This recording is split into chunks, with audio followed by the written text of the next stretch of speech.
রোজকার রান্না বান্না করাটা তো আমার দায়িত্বের একটা অনেক বড় অংশ।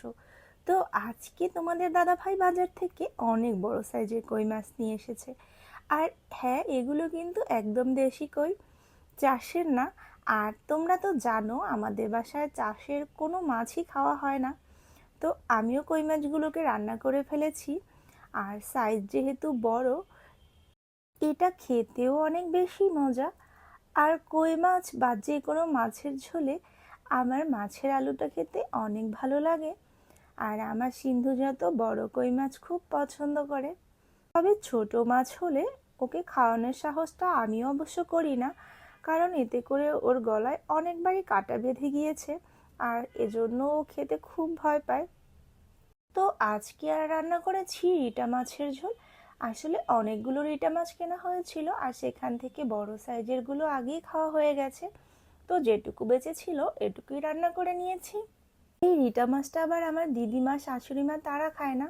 তো এখানে একটা পাঁচমিশালি সবজি রান্না করছি। তোমরা কে কে পাঁচমিশালি এই ধরনের সবজি খেতে পছন্দ করো বলো তো? এই সবজিটা তো আমার খুবই পছন্দের। তবে শাপলা দিয়ে এই ধরনের শুক্তো খেতেও আমার অনেক ভালো লাগে। আর আমি তো ভাতের থেকে সবজি অনেক বেশি পরিমাণে খাই। আর আমার রিটা মাছ রান্নাটাও অলরেডি হয়ে গেছে। তো এখানে আমি পনির দিয়ে পটলের একটা নিরামিষ তরকারি রান্না করছি। পনির তো আমার খুবই পছন্দ। আমি কিন্তু নিরামিষ তরকারিতে পনিরটা দিয়েই থাকি। এই যেমন আলু ফুলকপি, আলু সয়াবিন বা পনিরের আলাদা করে তরকারিও রান্না করি। তবে যে কোনো তরকারি কিন্তু অনেক বেশি টেস্টি হয়। তো আজকে বাসায় রান্না হয়েছে বিউলির ডাল। জানি না এটাকে কে কী নামে ডাকে, কিন্তু আমি তো বিউলির ডাল বলেই চিনি এটাকে। আর মুগ ডালের থেকেও এই ডালটা আমার অনেক বেশি ভালো লাগে খেতে। তো আজকে এটাকে চিংড়ি মাছ দিয়ে রান্না করা হয়েছে। আর সন্ধ্যাবেলায় এক কাপ চা তো আমার এখন কেমন যেন অক্সিজেনের মতো হয়ে গেছে। না খেলে ভালোই লাগে না।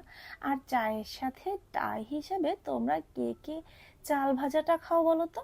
এটা যে আমার কি পছন্দ। আর বৃষ্টির দিনে হলে তো কথাই নেই, চা চাল ভাজা হলে আমার তো খুব জমে যায়। এ কারণে মাঝে মাঝে আমি 6 মাইল যাই চা খেতে। ওখানে চাল ভাজার সাথে একটা লাড্ডুও দেয়, ওটাও খুব টেস্টি।